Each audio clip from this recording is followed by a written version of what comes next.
formalmente con la mesa 2.2 de las jornadas de fundamentos y aplicaciones de la interdisciplina, es la mesa de cognición y emociones.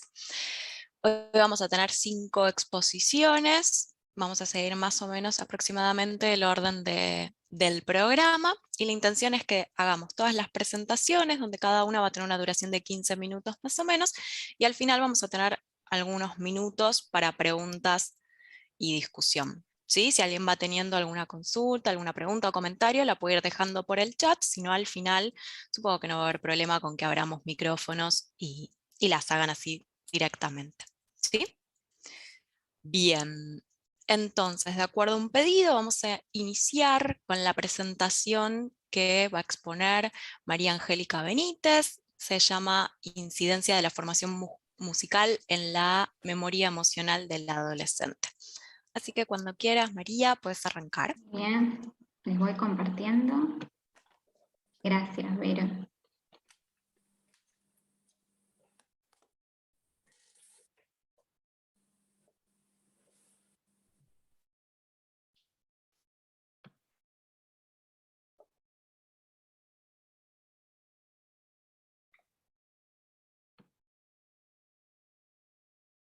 Ahí va. Ahí vemos perfecto. Muy bien. Bueno, muchas gracias a la organización. La verdad que estuvo todo muy organizado. Gracias, Vero, gracias a los que están organizando la mesa. Yo soy María, vengo en representación del Laboratorio Interdisciplinario de Neurociencia Cognitiva. El mismo está dirigido por la doctora Nadia Hustel, y el trabajo que les voy a presentar se llama Incidencia de la formación musical en la memoria emocional adolescente, como les contó Vero. El mismo forma parte de es una partecita de la tesis doctoral, y está dirigido por Nadia Hustel y por el doctor Fabio Schiffer.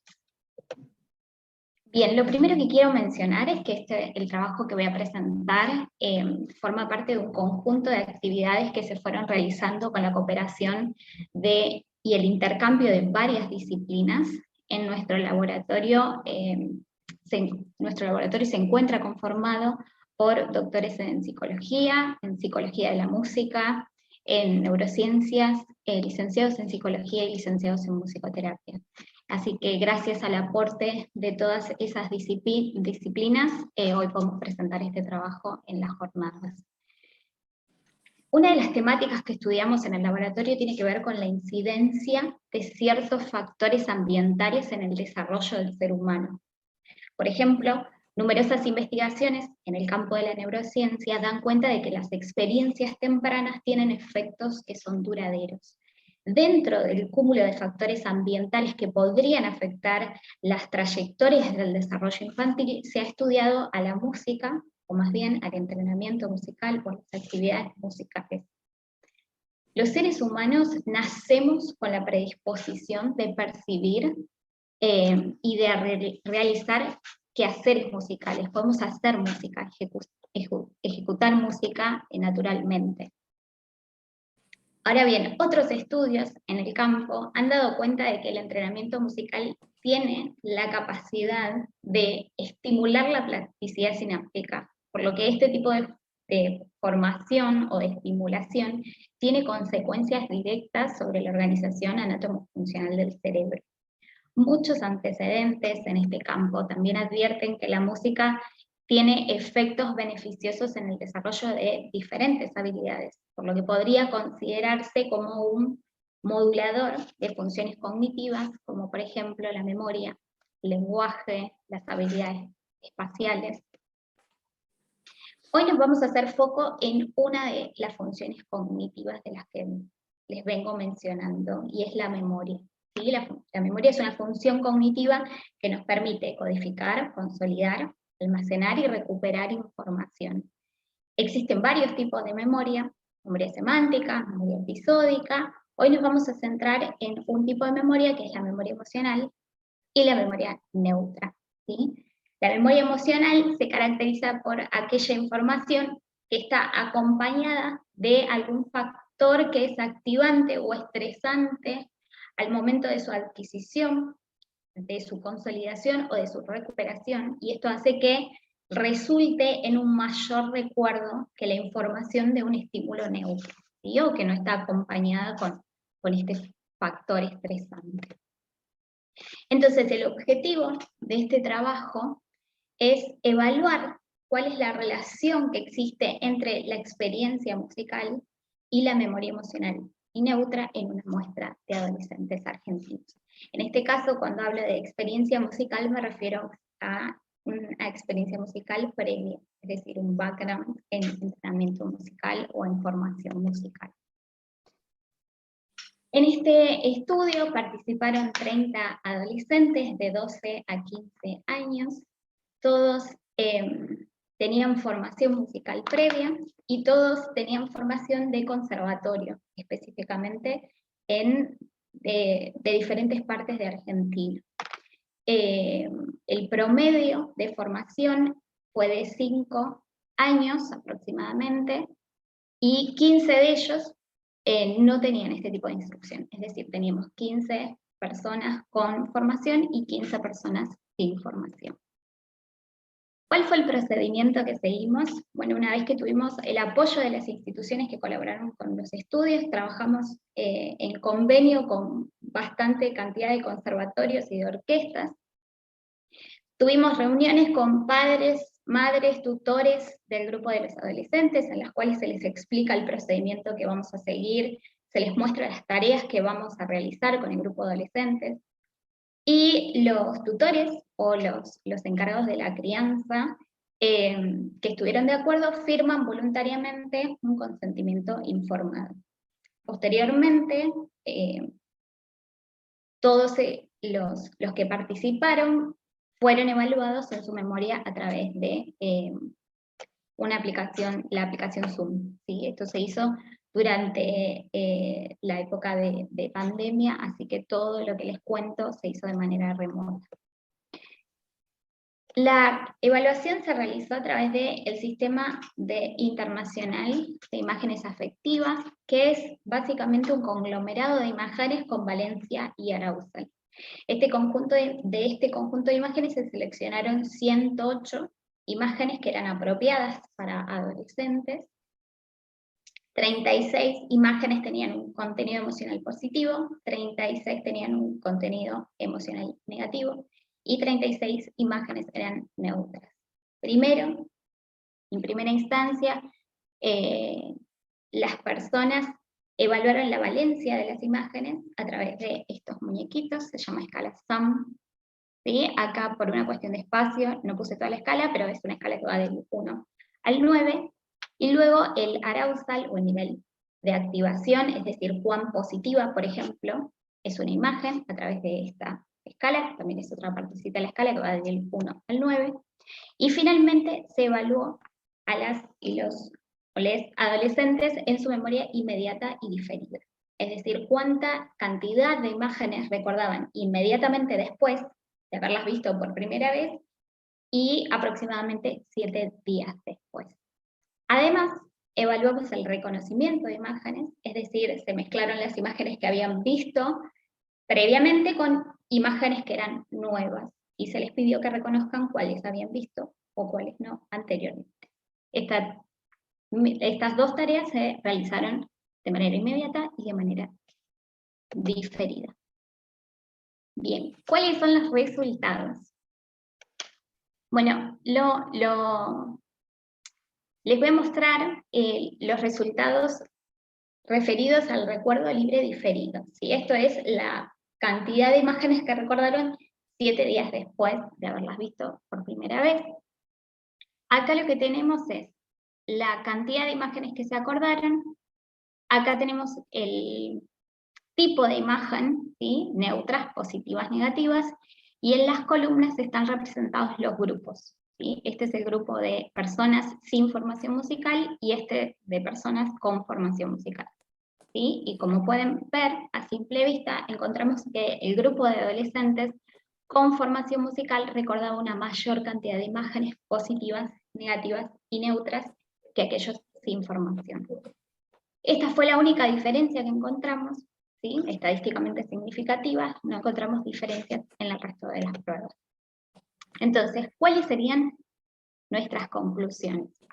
En primera instancia, que como plantean otros antecedentes, podríamos pensar a la formación musical como un posible modulador de la memoria emocional y neutra de las les adolescentes, y esto podría deberse, una de las explicaciones, podría deberse a actividades en regiones paralímpicas o leocorticales. Estas regiones están activas durante los procesos perceptivos de la música, así como durante el procesamiento de diferentes emociones, ¿sí? Entonces, en ese momento pueden llegar a solaparse estas dos actividades y por eso puede ser que se encuentre mayormente desarrollada en las personas con formación musical. La estimulación experimental de estas complejas estructuras a través del entrenamiento musical podría estar asociada con la activación de estas áreas comunes del cerebro. Y obviamente esto podría estar modulando el desarrollo de la memoria adolescente. Estos resultados tienen varias implicancias sociales, clínicas, educativas, y porque pueden usarse no solamente desde el área de la formación musical en conservatorios, en escuelas, sino también, por ejemplo, desde la rama de la musicoterapia, que utiliza la música como una herramienta terapéutica. Bien, quiero agradecerles a mis dos directores, Fabio Schifres y a Nadia Hustel. Sin ellos, la verdad es que yo no avanzaría con mi trabajo, y han estado involucrados en todo este proceso. Y les dejo nuestras redes sociales, allí pueden buscarnos y pueden contactarse con nosotros si tienen preguntas o si quieren sumarse a trabajar. Nada más, muchas gracias. Buenísimo, María, muchas gracias. Súper bien de tiempo. Yo les estoy tomando el tiempo, cualquier cosa les aviso si como vienen, si falta un poquito tiempo, todo eso.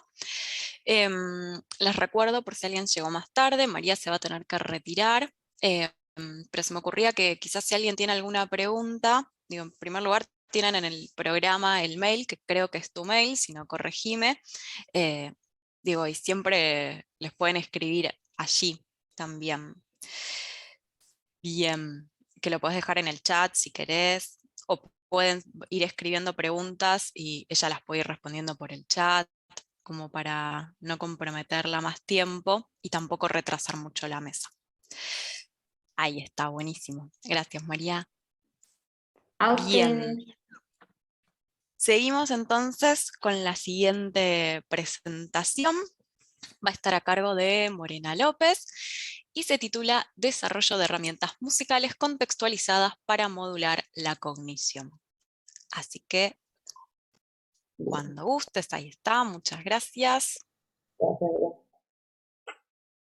Bueno, mi nombre es Morena López. Yo también formo parte del mismo laboratorio que María, del Laboratorio Interdisciplinario de Neurociencia Cognitiva.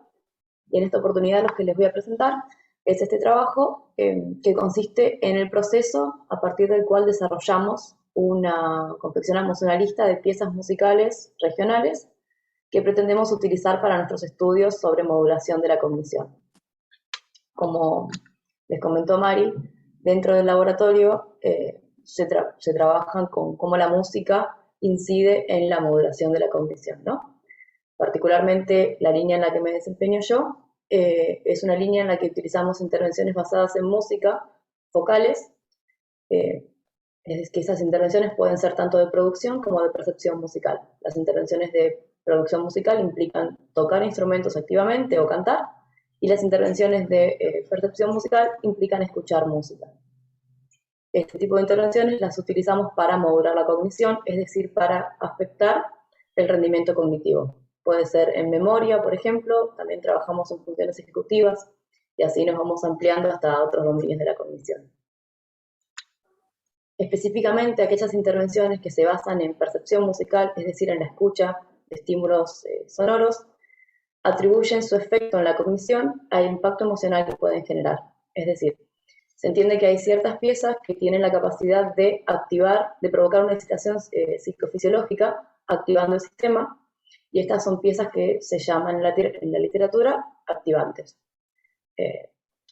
Esta activación tiene que ver con una mayor movilización de energía, como les comentó Mari en las piezas anteriores, sobre el arousal, por ejemplo, es la variable, digamos, en este caso. Entonces, las piezas activantes a nivel musical se caracterizan por la presencia de ritmos marcados, timbres estridentes, ruptura de expectativa, densidad polifónica alta, es decir, muchos instrumentos sonando en simultáneo. Y por otro lado, existen también piezas relajantes que tienen el efecto opuesto, digamos, tienen la capacidad de disminuir la excitación psicofisiológica, induciendo estados de calma, de relajación. Estas piezas a nivel musical se caracterizan por tempos más lentos, sonidos más largos, timbres más cálidos, ¿sí? Tienen mayores consonancias, son mucho más predecibles. Les traje un ejemplo de cada una como para que puedan ver más o menos, escuchar en realidad de qué se tratan. Lo que sí les sugiero es que bajen un poquito el volumen porque están un poco altos. Así que no quiero lastimar a nadie. Ahí va.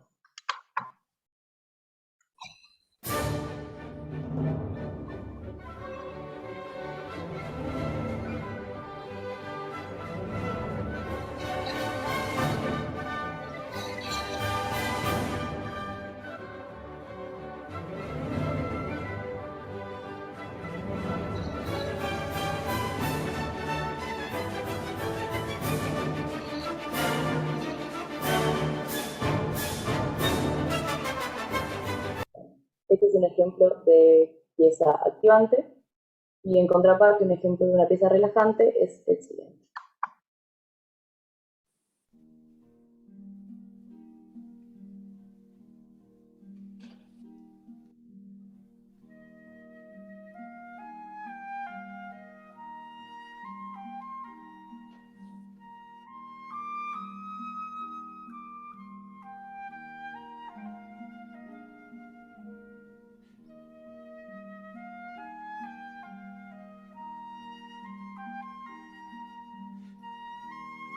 Bien, solamente como para que se comprendan estas polaridades.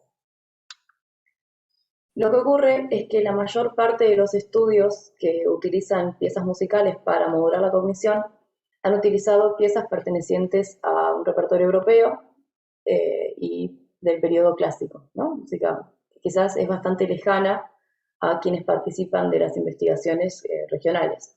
Entonces, la pregunta que surge dentro del equipo es si piezas de un repertorio más cercano a quienes participan de nuestras investigaciones pueden llegar a generar un efecto semejante. Para ello, a partir de esta pregunta es que surge el proyecto de confeccionar una lista de piezas musicales propias de nuestro contexto, ¿no? Bueno, y para ello se llevó a cabo un proceso sistemático que estuvo a cargo de un equipo interdisciplinario conformado por profesionales y estudiantes, tanto de musicoterapia como de psicología y de música. Y este proceso tuvo como varias fases. En primer lugar, establecimos distintas dimensiones emocionales, ¿no? Que son la valencia y el arousal. El arousal es esto que les comentaba de la activación, la movilización de energía, ¿no? El mayor arousal son piezas más activantes y un menor arousal son piezas más relajantes. Y también se estableció otra dimensión emocional, que es la valencia, es decir, qué tan positiva o negativa puede resultar una pieza musical. Una pieza con una alta valencia sería una pieza positiva o feliz, mientras que una pieza con una valencia baja viene a ser una pieza triste o negativa. Entonces, lo que se buscó es que subjetivamente recolectáramos piezas que fueran representativas de las distintas dimensiones emocionales y de sus posibles combinaciones.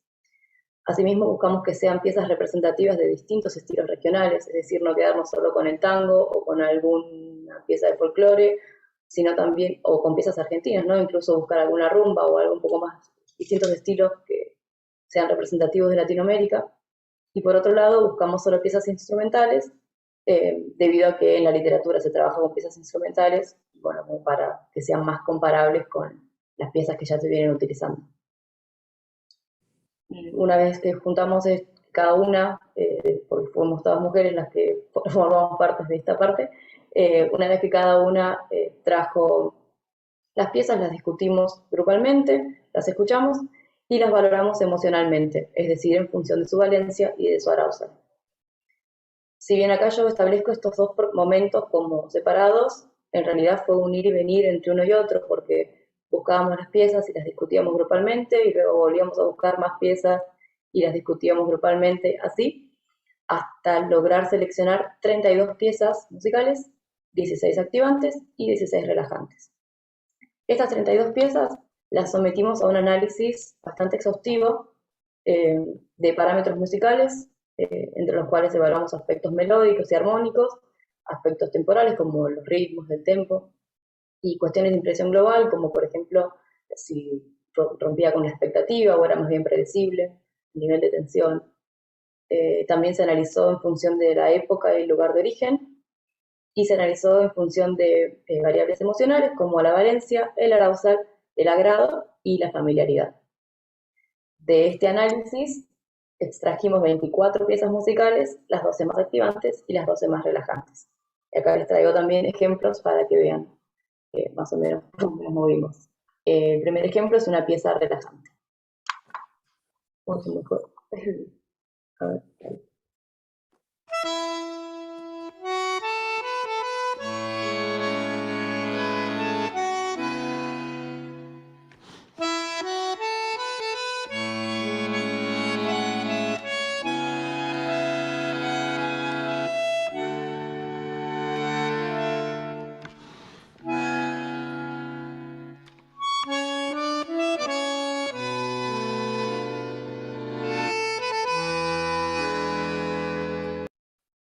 Y acá tengo un ejemplo de una pieza activante.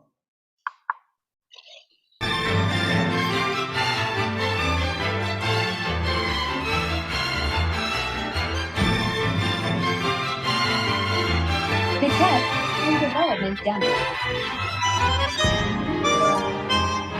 Things in our Formula One factory that just make sense.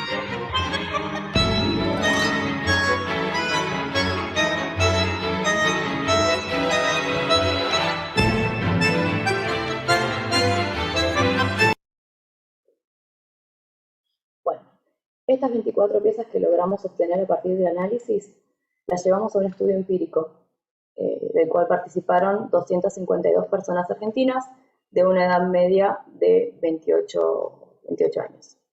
Este estudio lo realizamos de manera virtual y constó de una primera fase informativa en la cual, este estudio estuvo aprobado por el Comité de Ética del Hospital Lanari, esto es importante destacar. Primero tuvo una fase informativa en la cual los participantes firmaron un consentimiento informado y completaron una serie de datos sociodemográficos, y posteriormente se realizó la tarea de percepción musical en la cual escucharon los 24 fragmentos, escucharon un fragmento, lo evaluaron emocionalmente y de acuerdo al gusto y a la familiaridad, y así con cada uno de ellos.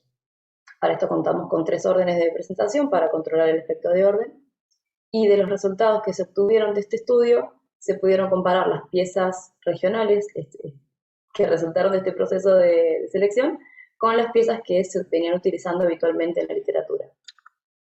Allí lo que encontramos de una comparación a nivel musical, lo que comparamos es que las piezas activantes que se pertenecientes originarias de Europa, de repertorio europeo, principalmente estaban compuestas en modo mayor, por ejemplo, mientras que las regionales estaban compuestas principalmente en modo menor.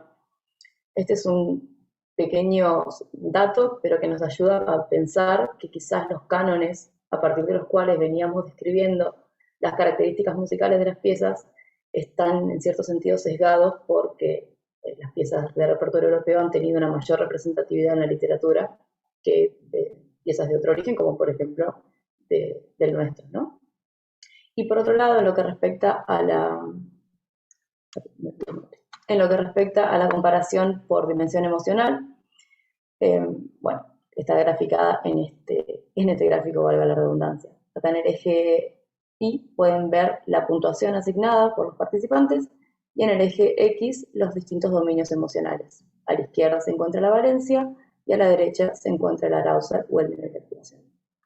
Las barras naranjas corresponden a las piezas relajantes, mientras que las barras turquesas corresponden a las piezas activantes, y las barras rayadas corresponden a las piezas clásicas o de origen europeo, mientras que las barras lisas corresponden a las piezas regionales. Acá lo que observamos es que no hay diferencia por origen de pieza, ¿no? Es decir, que tanto las piezas de origen europeo como las piezas regionales tuvieron la capacidad de provocar un impacto emocional semejante. Sí, lo que encontramos fue una diferencia por tipo de pieza, donde las piezas activantes obtuvieron mayores puntuaciones de arousal, es decir, que fueron más activantes que las relajantes, y también las piezas activantes fueron puntuadas como más positivas que las relajantes, dato que se replica tanto en las piezas de origen europeo como en las piezas regionales. Esto es lo que nos habilita a utilizar esta lista de canciones, ¿no?, que logramos confeccionar. Nos habilita a utilizar estas piezas musicales contextualmente cercanas a quienes participan en nuestras investigaciones, justamente en nuestros estudios sobre modulación de la cognición, ¿no?, pudiendo desarrollar investigaciones que impliquen herramientas que estén articuladas con el contexto. Sí, lo que pensamos hacer a futuro es complementar estos datos comportamentales con estudios sobre el impacto fisiológico, midiendo variables fisiológicas, tales como la conductancia de la piel o la variabilidad del ritmo cardíaco. Bueno, muchísimas gracias, y gracias por escuchar y por invitarnos y dejarnos participar. Buenísimo, Morena. Muchas gracias. Muy interesante la presentación también. Gracias a ustedes por participar. Les recuerdo que pueden ir dejando preguntas en el chat. Las vamos a retomar al final de todas las presentaciones, donde vamos a hacer una ronda de preguntas, respuestas, discusión, ¿sí? Ahora pasamos a la siguiente presentación, que va a estar a cargo de Jocelyn Pispira, y se titula El rol de la conectividad causal de los enunciados, la realización de tareas de elaboración y la modalidad de presentación del discurso en la comprensión de materiales de prevención de la violencia de género. Así que, Jocelyn, cuando quieras, puedes presentar, te escuchamos. Listo. A ver. ¿Se ve bien? Ahí estamos viendo el PowerPoint, si querés. Ahí está, perfecto. Buenísimo. Bueno, hola a todos y todas. Muchas gracias por estar acá. Muchas gracias, Vero, por la organización de esta mesa. Todos los temas realmente están súper geniales. Bueno, mi nombre es Jocelyn Pispira. Actualmente soy estudiante de posgrado en Psicología Cognitiva en la Universidad de Buenos Aires. El trabajo que voy a presentar es parte del trabajo de tesis que estoy realizando para el máster. Está bajo la dirección de Yasmín Sebasco, que es quien, bueno, me ha estado guiando en todo este proceso que implica la realización de la tesis, aclarando dudas, una gran guía realmente. Bueno, el tema de mi trabajo es el rol de la conectividad causal de los enunciados, realización de tareas de elaboración y la modalidad de presentación del discurso en la comprensión de materiales de prevención de la violencia de género. ¿Cuál es el objetivo de este estudio? Será examinar el rol de la conectividad causal entre los enunciados alto-baja, el tipo de tarea de elaboración que implica tareas enfocadas en el procesamiento de ideas principales, tareas enfocadas en las emociones del hablante y enfocadas en las emociones del comprendedor. Y la modalidad de presentación, es decir, escucha o lectura, en la comprensión de un material de violencia, como ya bien lo he mencionado. Las participantes van a ser estudiantes universitarias ecuatorianas. Como parte de antecedentes teóricos y también empíricos de este estudio, una de las cuestiones a destacar es que la comprensión del discurso es una de las actividades cognitivas más complejas, porque implica construir una representación mental coherente, no como un fragmento de información desagregada, sino como una estructura como tal.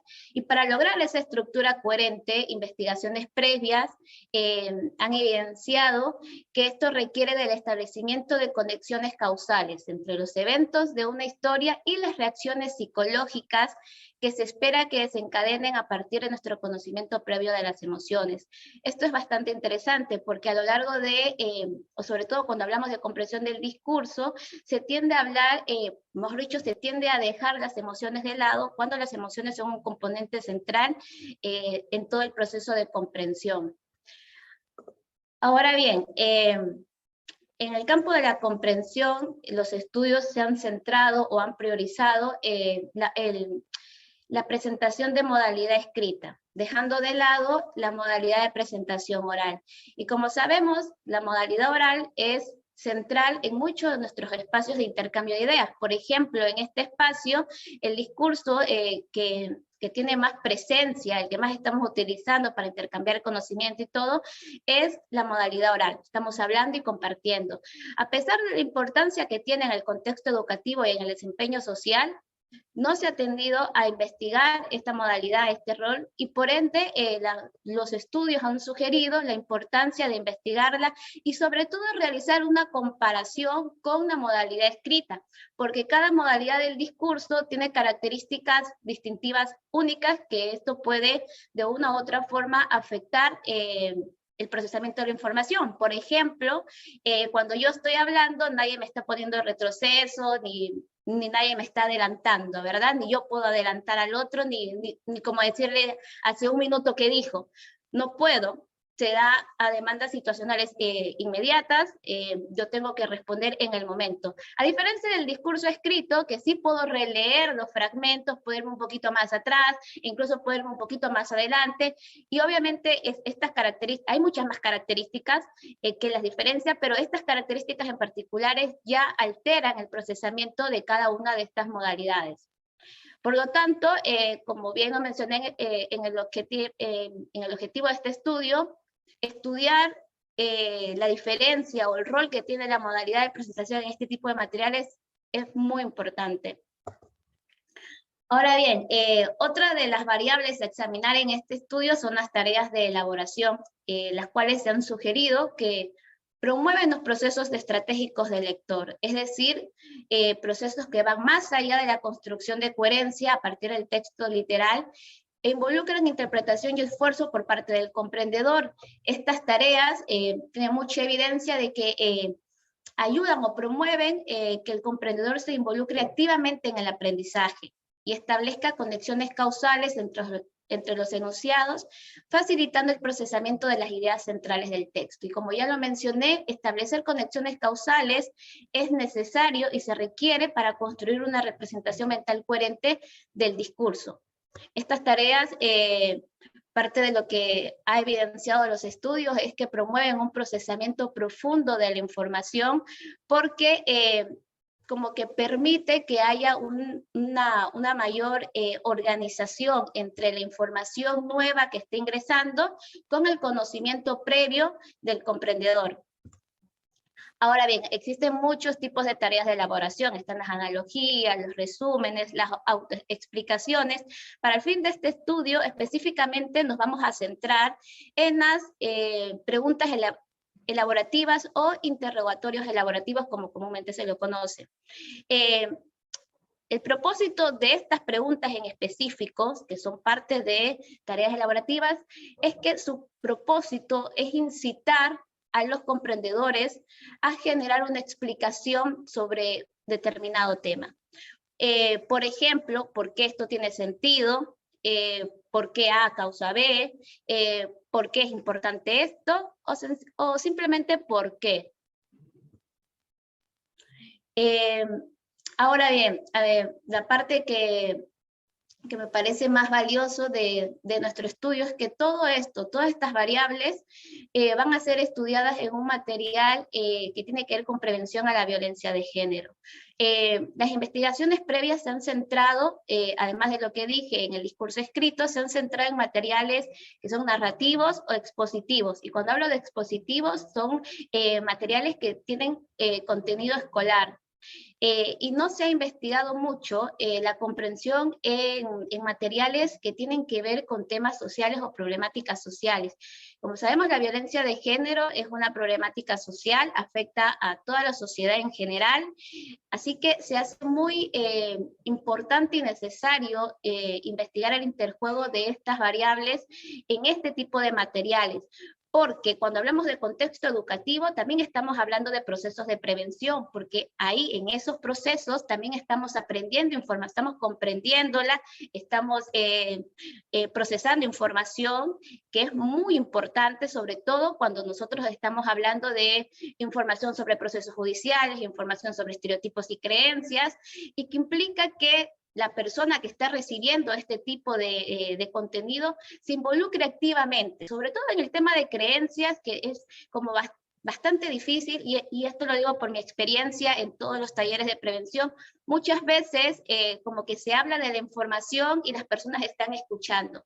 Y al final cuando salen del taller o del espacio de prevención es como que entró por acá y salió por acá. Entonces el sentido de esto que hablaba con Yasmín es cómo involucrar, primero cómo es lo más adecuado presentar el material, ¿sí? Considerando desde el punto de vista cognitivo del comprendedor, y además también cómo se los involucra activamente en este tipo de temas que por lo general la gente no quiere estar ahí cuando se está hablando de violencia, ¿sí? Entonces, considerando esto, decidimos examinar y sobre todo ver cuál es la mejor forma de presentar el material y generar un involucramiento activo por parte de las personas que están en estos procesos.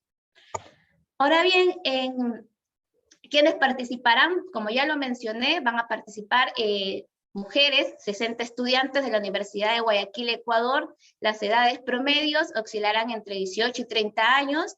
Aquellas participantes con trastorno neurológico psiquiátrico serán excluidas de la participación de este estudio. Parte también, se acaba de mencionar que las participantes van a firmar un consentimiento informado donde se les va a explicar en qué consiste el estudio. Una cuestión muy importante aclarar es por qué es únicamente mujeres. Cuando hablamos que la violencia de género también afecta a la sociedad en general, y por qué por ahí no está incluido los hombres. Porque al menos en Ecuador es un país que 6 de cada 10 mujeres viven violencia, y que 6 de cada 10 mujeres viven violencia física o psicológica, y 1 de cada 4 vive violencia sexual. Entonces, considerando que espacios de prevención tienen que ver con, como ya lo mencioné, con brindar información judicial, brindar cuestiones que tienen que ver con creencias, con identificación incluso de señales posibles sobre algún tipo de violencia, se priorizó en este estudio trabajar con mujeres, dada todo el antecedente que tiene Ecuador en particular. ¿Cuál es el material que vamos a usar en este estudio? Es una entrevista a una sobreviviente de violencia de género en relación de pareja. Tiene una duración de 8 minutos, 43 segundos. Y para esto el material será segmentado en enunciados, con el fin de establecer la existencia de conexiones causales entre ellos, y con esto identificar aquellos enunciados principales que promuevan la generación de inferencias emocionales. Se seguirán los procedimientos propuestos por Travaso y Sperry en el modelo recausal. Ahora bien, ¿cuál va a ser el procedimiento? Bueno, se presentará el material en una de las dos modalidades de presentación, es decir, un grupo se le va a presentar el audio de la entrevista, es decir, van a tener que escucharla, y a otro grupo se le presentará la transcripción, es decir, tendrán que leer el material. A su vez, cada uno de estos dos grupos será dividido en 3 condiciones de tarea de elaboración: enfocadas en ideas principales, enfocadas en las emociones del hablante o enfocadas en emociones del comprendedor. Luego de esto, de que los participantes realicen esta tarea, se contestará una pregunta de comprensión. Una de estas preguntas, porque el trabajo en general tiene otras, pero para fines de este espacio está esta pregunta de comprensión, que es: ¿experimentaste alguna emoción durante la presentación del material? ¿Y en qué momento? Esa es la pregunta que tendrán que responder finalmente las participantes. Y bueno, ¿qué esperamos con este estudio? Primero, esperamos enriquecer todo el campo que ha investigado el rol de la conectividad causal. Por ende, esperamos que aquellos enunciados con alta conectividad causal sean más incluidos que aquellos con baja conectividad causal. Y a su vez también esperamos que aquellas estudiantes que participen en la modalidad de escucha y que realicen la tarea de elaboración enfocada en emociones del hablante o emociones del comprendedor tengan un mejor desempeño en las respuestas a las preguntas sobre el material que aquellas que hayan leído el material y que hayan realizado la tarea de elaboración enfocadas en ideas principales. Eso es principalmente lo que nosotras esperamos. Ahora, de encontrar, como para concluir, de encontrar los resultados que esperamos, esto nos ayudaría a sugerir a profesionales encargados de procesos de prevención, psicólogos, docentes, trabajadores sociales, cualquier profesional que esté involucrado en este trabajo, que podría presentarse los materiales que faciliten el establecimiento de conexiones causales.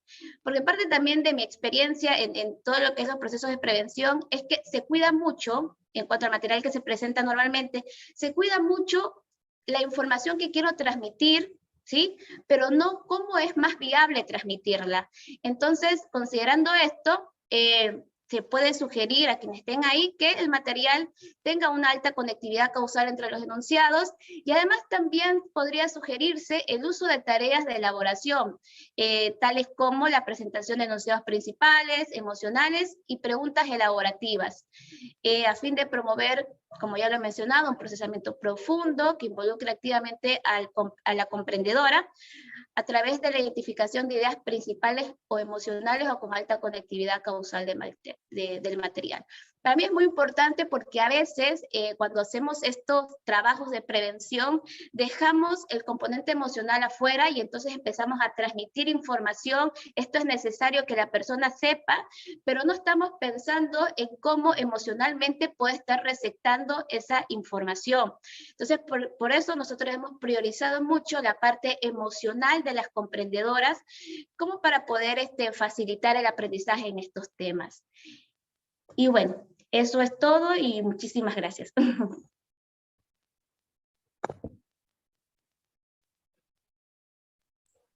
Muy bien, muchas gracias, Jocelyn, muy interesante.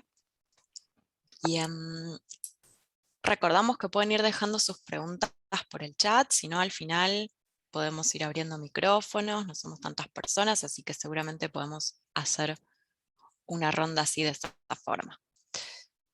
Bien, vamos con la siguiente presentación entonces, que va a estar a cargo de Florencia Romero y se titula Reactividad emocional en niñas y niños, factores individuales y socioambientales. Denme un segundo que voy a compartirle pantallas yo y voy a ir pasando yo las diapositivas, así que por cualquier desprolijidad pido disculpas. Estoy aquí.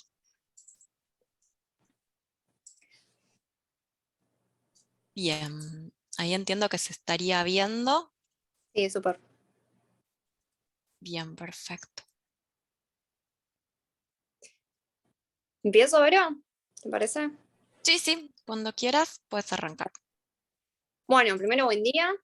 Quería agradecer a las jornadas por dejarnos presentar este trabajo y a vos, Vero, por hacerme parte del trabajo también, súper agradecida. Y bueno, como se ven las diapositivas, que espero que se vean bien, este trabajo se va a enmarcar en la reactividad emocional de niñas y niños, teniendo en cuenta distintos factores socioambientales e individuales. Y el trabajo en general forma parte de una de las líneas de investigación de la Unidad de Neurobiología Aplicada que pertenece al Hospital CEMIC y a CONICET. Pasamos la diapo. Y ahí está. Bueno, en principio vamos a definir a las emociones como el resultado del entrecruzamiento involuntario de componentes cognitivos, comportamentales, fisiológicos y sociales. Va a ser un fenómeno de corta duración y va a surgir a partir de cierto estímulo relevante al que el sujeto le va a dirigir la atención y entonces vamos a decir que tienen un objetivo específico. Como bien dije entonces, a partir de cierto estímulo relevante va a surgir una emoción y entonces esta reacción, latencia, intensidad y tiempo en que una emoción es activada por el estímulo va a conformar lo que nosotros llamamos reactividad emocional. Pasamos a la diapo. Ahí va. Bueno, esta reactividad no se va a desarrollar de la misma manera en todas las personas, sino que va a estar afectada a partir de ciertos moduladores, como se ven en la diapo, que son la edad, el contexto socioambiental y el género. Con respecto a la edad, que es la primera, La literatura nos indica que tanto niños y niñas logran paulatinamente reducir la reacción o inhibirla, y a la vez hay una reducción de la intensidad y la duración de la respuesta emocional. Además, se va a lograr una progresiva adquisición de diversidad de respuestas ante cuidadores y estímulos externos. Entonces, como para resumir la parte de edad, se podría decir que a mayor edad, niños y niñas se muestran menos impulsivos en sus conductas y con respuestas más diversas. Después, con respecto al contexto socioambiental, este se puede caracterizar de muchísimas formas, como por ejemplo el nivel de estudio de los padres, la presencia o ausencia de necesidades básicas satisfechas, el nivel económico familiar, el tipo de ocupación de los padres, el acceso a recursos sociales que promuevan la estimulación del infante, entre muchísimas otras formas. Entonces, según los autores, el desarrollo socioemocional del niño se vería influenciado por todos estos aspectos que hacen a su contexto socioambiental. Y por último, el género también sería algo a tener en cuenta, ya que otros autores indican que los niños varones tienden a manifestar mayores problemas de conducta en comparación con las niñas como consecuencia de una exacerbada reactividad emocional. Además, se caracteriza a los niños como físicamente más activos y más propensos a demostrar enojo o agresión.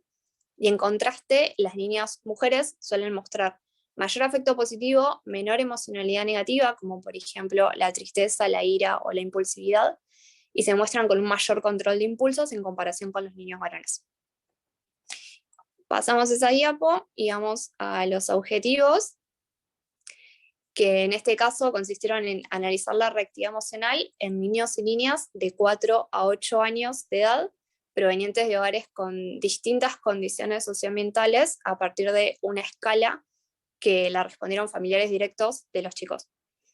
Para eso relacionamos las conductas de reactividad emocional de niños y niñas con los factores que fui mencionando recién, como la edad, el contexto socioambiental y el género.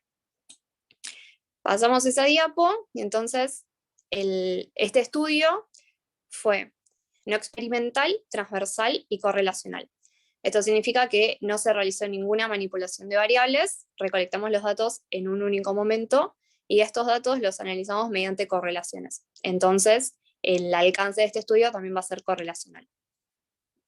Después, en la otra diapo, tenemos a la muestra. A ver si se ve. ¿No hay una antes? No, bueno, esa. Bueno, pensé que estaba en la otra diapositiva. Con respecto a la muestra, estuvo conformada por 220 niñas y niños de Ciudad Autónoma de Buenos Aires y de Gran Buenos Aires, a cuyos padres o madres se les administró de manera presencial previa a las restricciones sanitarias por COVID, una escala socioambiental y una escala PKS, que le voy a explicar lo que es, en su adaptación para Argentina, que mide básicamente el comportamiento social infantil. En la escala socioambiental, que fue la primera que se les administró, se les preguntó a los padres acerca de su nivel educativo, su situación laboral, la cantidad de libros que había presentes en el hogar y la accesibilidad de sus hijos a distintos dispositivos, como por ejemplo teléfono fijo, celular, televisión, tablet, computadora, internet y diarios y revistas. Después tenemos la escala PKBS, ahora sí pasamos a la otra diapo. Ahí va. En la escala PKBS se va a evaluar habilidades sociales y problemas de conducta en niños. Y esta escala implica un reporte de terceros, es decir, que puede ser respondida tanto por padres, madres, tutores o docentes, o cualquier persona que tenga conocimiento suficiente del niño. Y va a estar dividida en 3 partes.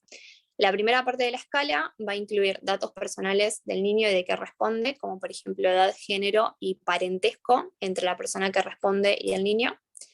La segunda parte es una escala de tipo Likert que va a tener opciones de respuesta desde nunca, rara vez, a veces y frecuentemente, y se va a componer de 2 subescalas. La primera va a evaluar destrezas sociales, o sea, las habilidades sociales que tenga el niño para responder en su medio.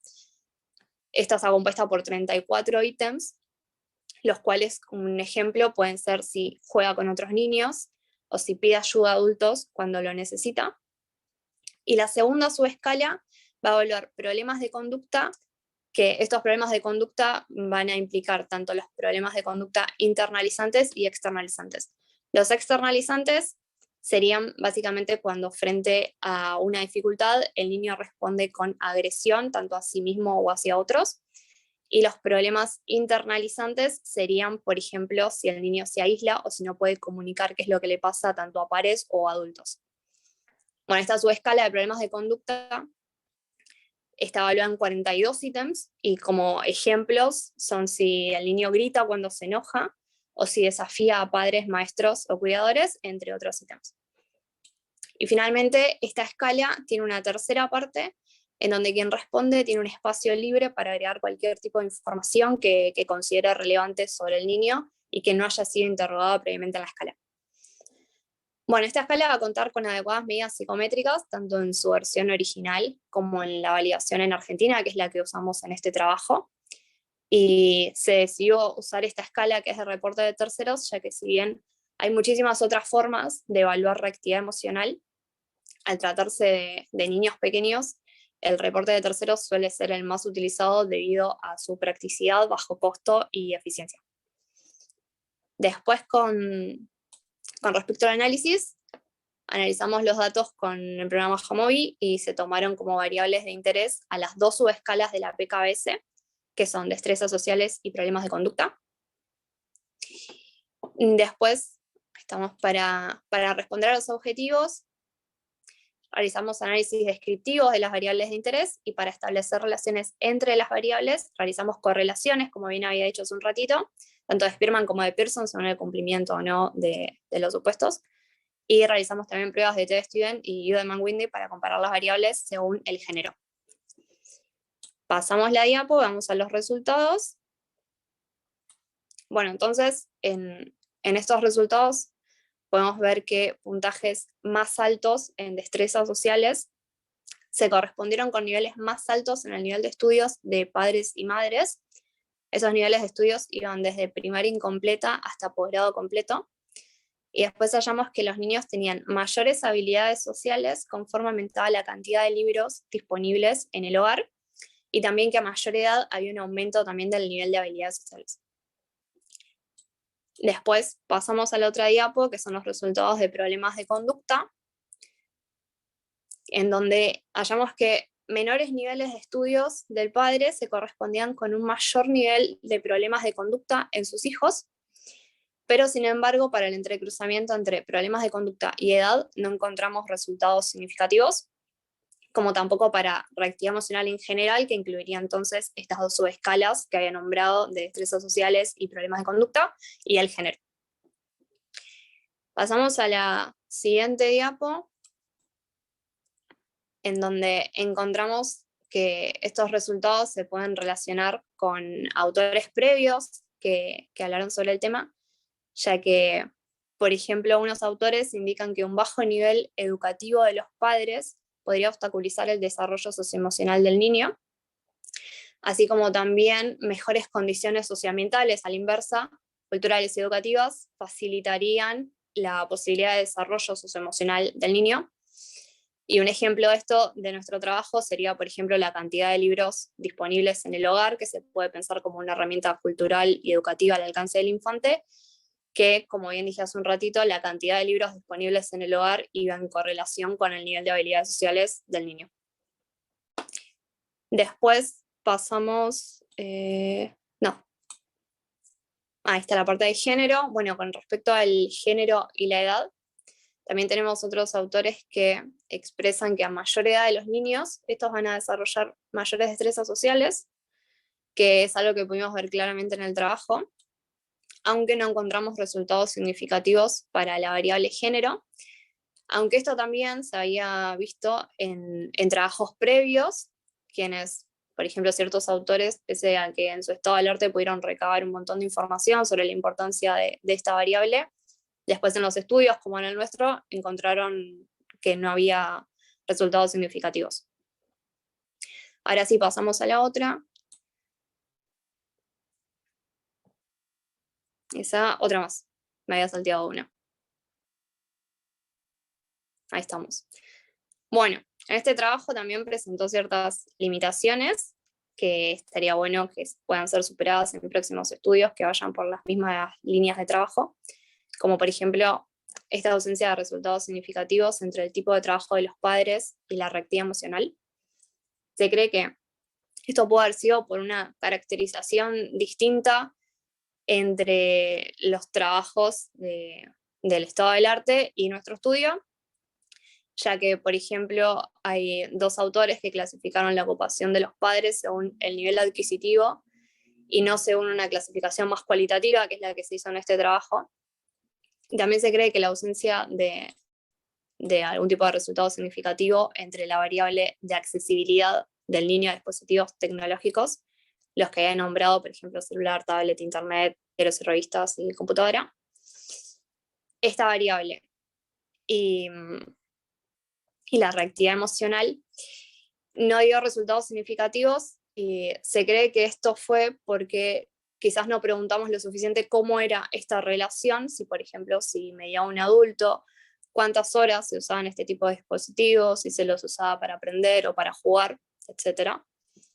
Y por último, otra de las limitaciones fue que los padres con más de un hijo tuvieron que responder esta escala tantas veces como cantidad de hijos tuviesen. Entonces llevó eso a perder cierta cantidad de datos. Se cree que no fue por no haber comprendido la tarea, sino por cierta fatiga en los padres de hacer la misma tarea varias veces. Y por último, como posibles líneas de investigación de este trabajo, se puede pensar relacionar las variables de género y trabajo de los padres con la reactividad emocional, que es algo que no nos dio significativo en este trabajo.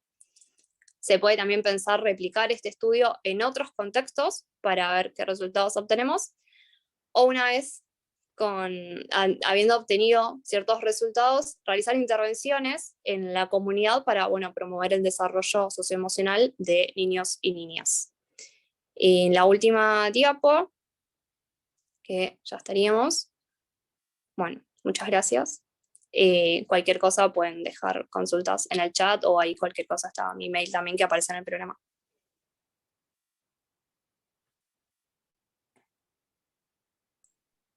Bien, muchas gracias, Flor. Ahí dejé de compartir. Buenísimo. También pueden ir dejando sus preguntas en el chat o ir anotándolas y después las respondemos al final, ¿sí? Ahora vamos entonces con la última presentación, que estará a cargo de Tomás Alves Salgueiro y se titula Toma de decisiones complejas, la limitación temporal no afectaría la susceptibilidad al priming por repetición. Así que Tomás, toda tuya la sala. Gracias, Vero. Bueno, para arrancar, me gustaría conceptualizar un poco lo que nosotros consideramos como decisiones complejas. Serían decisiones con alto procesamiento cognitivo, que requieren una alta duración del proceso, justamente porque se necesita una reflexión prolongada en el tiempo para realizarlas en general. Y además nosotros creemos que tienen una baja susceptibilidad a diferentes tipos de priming, ¿no? O a la reversión de estos priming. Entonces nuestra hipótesis general con la que trabajamos fue que la exposición sistemática a un estímulo podría inducir un fenómeno de priming que incida sobre la toma de decisiones complejas, ¿no? Y que en particular en nuestro caso, en los experimentos que realizamos, estos estímulos fueron rostros, por lo tanto se podría reformular la hipótesis como que una mayor exposición a un rostro induciría su preferencia sobre otros rostros que fueran repetidos en menor medida, ¿no? Y que la susceptibilidad a este priming por repetición estaría modulada por mecanismos top-down. Entonces, bueno, el diseño experimental que utilizamos hasta ahora, en experimentos cognitivos online siempre, tiene primero una fase de adquisición, en la cual le mostramos a los participantes una secuencia de caras, un ejemplo, digamos, al azar, es el que está acá abajo indicado.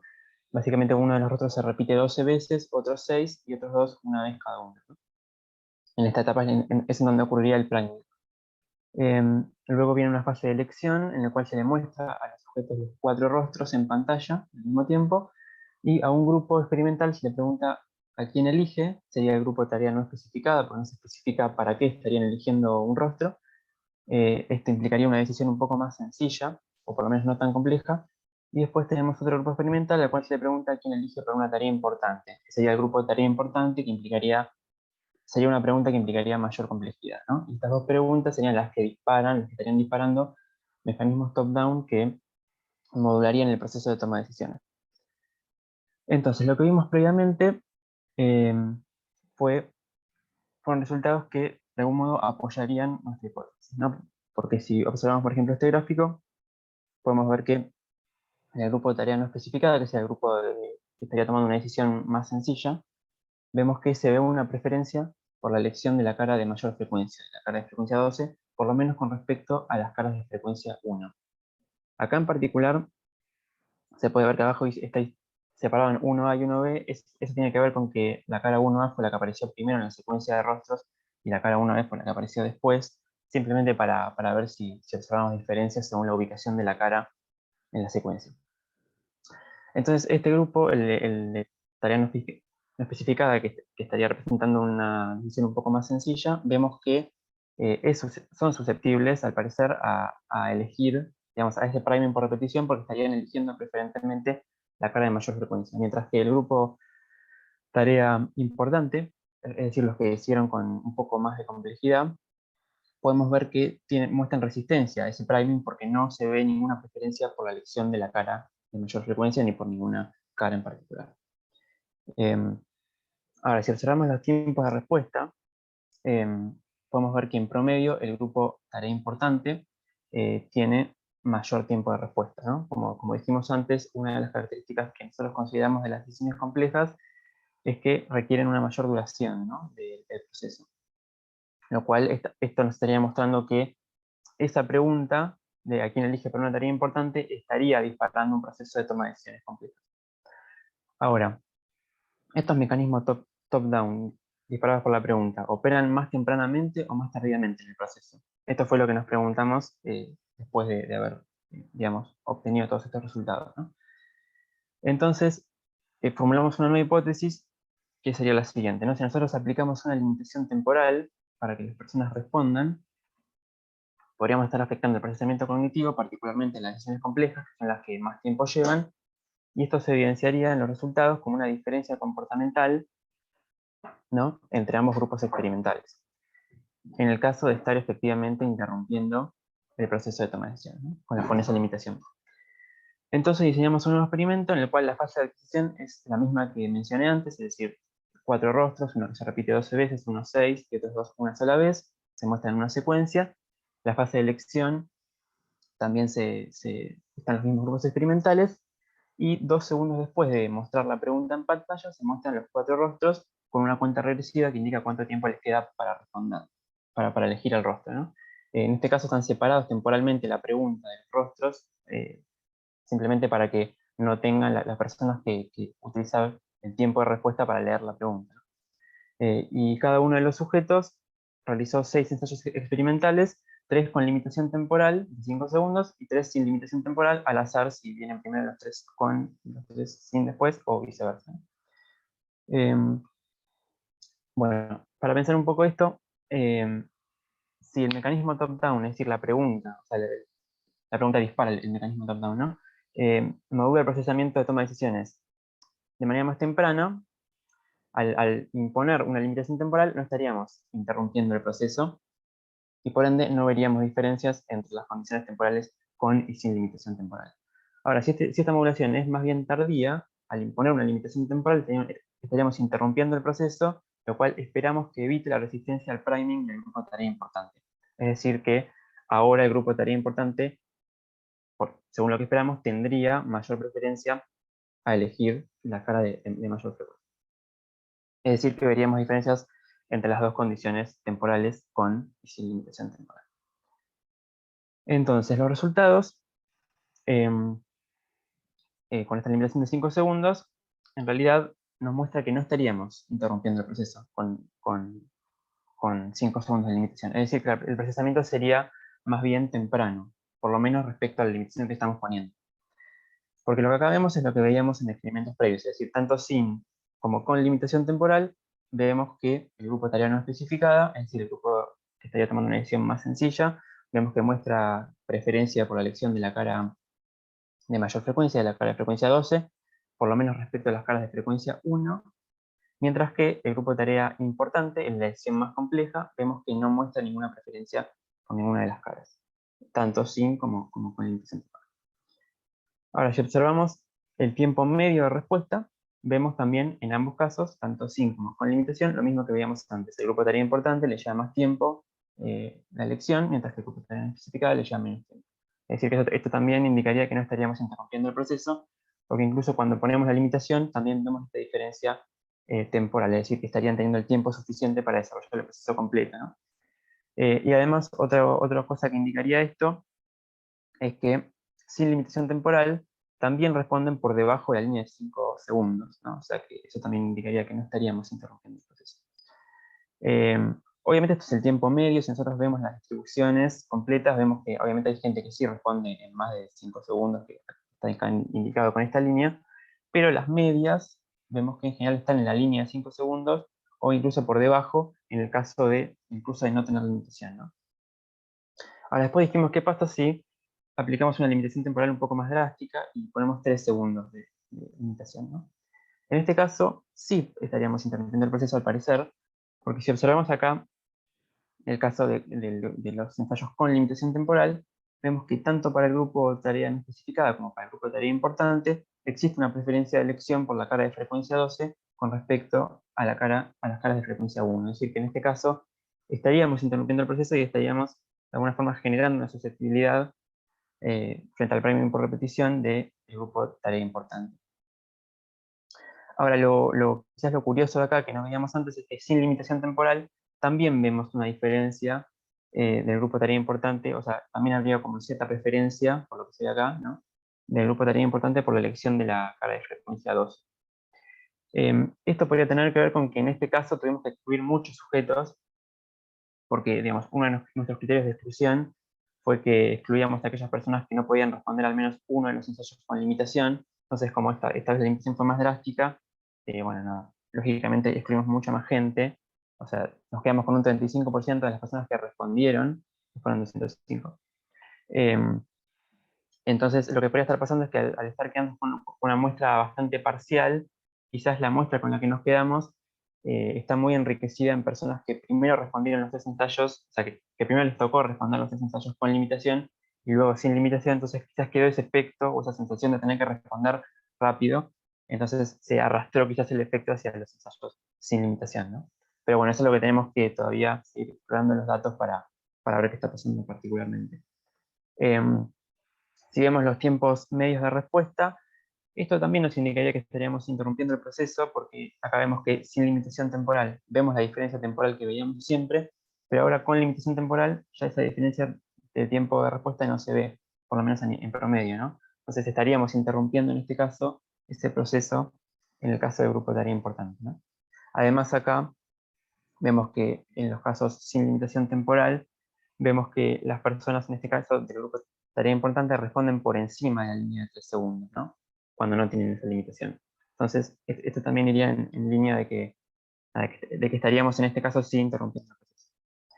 Bueno, obviamente acá también si vemos las distribuciones, vemos que hay bastante gente que responde por encima de la línea de 3 segundos cuando tiene la posibilidad, y que las medias también están por encima de esa línea. Los próximos objetivos, bueno, algo que no mencioné antes, porque en los experimentos tanto de 5 segundos como de 3 segundos, después de los ensayos experimentales hicimos un cuestionario de personalidad, particularmente un test de autorreporte para evaluar el BIS y el BAS, ¿no?, el Behavioral Inhibition System y el Behavioral Activation System, con la intención de próximamente, digamos, analizar si existe cierta asociación entre los rasgos de personalidad y la susceptibilidad a los priming evaluados, ¿no? Otro objetivo es hacer un experimento para evaluar si a una persona que haya respondido con la limitación temporal le volvemos a preguntar, digamos, le damos una segunda oportunidad para realizar la misma elección, si elige el mismo rostro o si cambia su elección. Y el último objetivo tiene que ver con que sabemos que la limitación temporal, representada por una cuenta regresiva en la pantalla, digamos, es algo que puede generar una situación estresante. Entonces, como sabemos que el estrés puede afectar los procesos cognitivos, nos parece muy importante reproducir el experimento original, es decir, sin la limitación temporal, pero inmediatamente después de que las personas sufran un pequeño evento de estrés leve, como para ver si si los efectos que observamos acá con la limitación temporal son debidos a la limitación en sí misma o en realidad tiene que ver con el estrés que está generando esta limitación, ¿no? Y bueno, eso es todo. Muchas gracias por el espacio y por escuchar. Y quería acá mostrar un poco el grupo de investigación y la plataforma que usamos para los experimentos cognitivos online, que fue desarrollada por Axel Brostowski, que también es uno de los miembros del equipo. Así que nada, muchas gracias.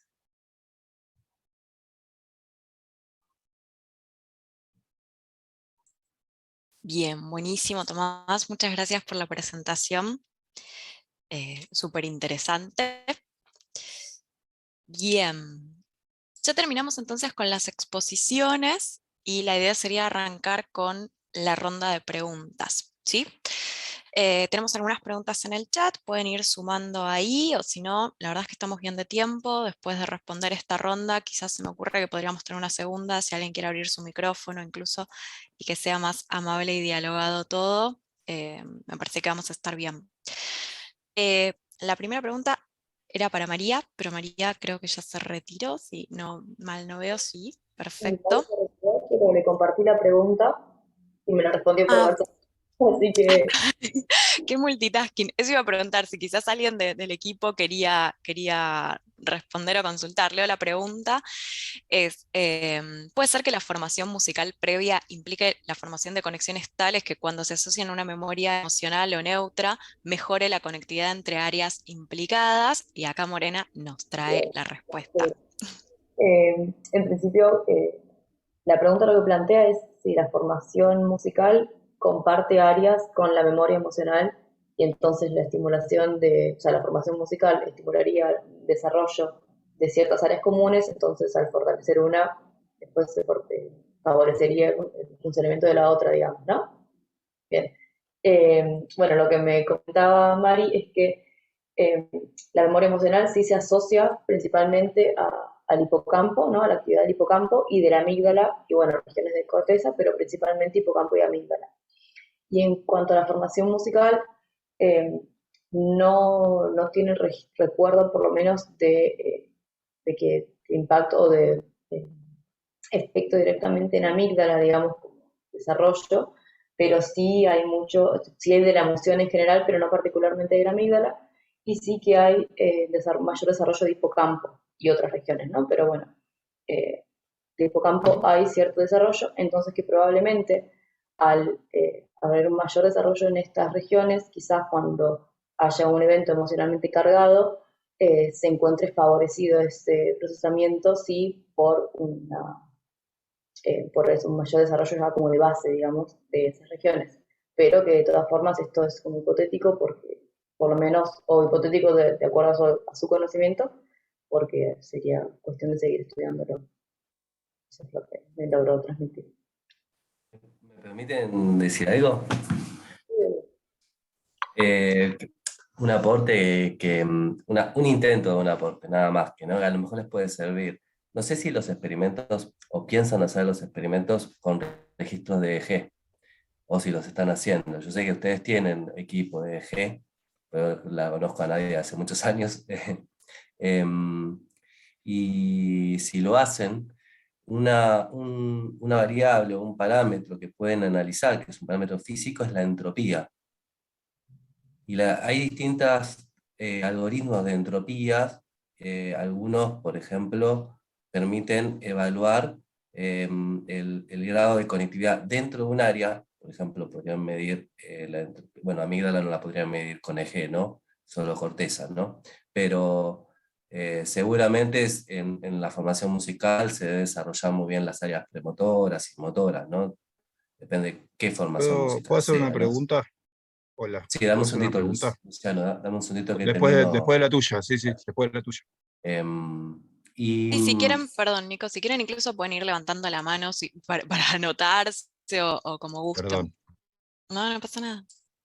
Pero hay otros algoritmos, como por ejemplo algoritmos de, el que te acabo de decir es el algoritmo de entropía de permutación, pero también tenés algoritmos de entropía de conectividad, que les permite decir, básicamente, o sea, trabaja bajo la teoría del cerebro entrópico. O sea, que entonces les permite decir básicamente cómo fluye la información dentro del cerebro. ¿Sí?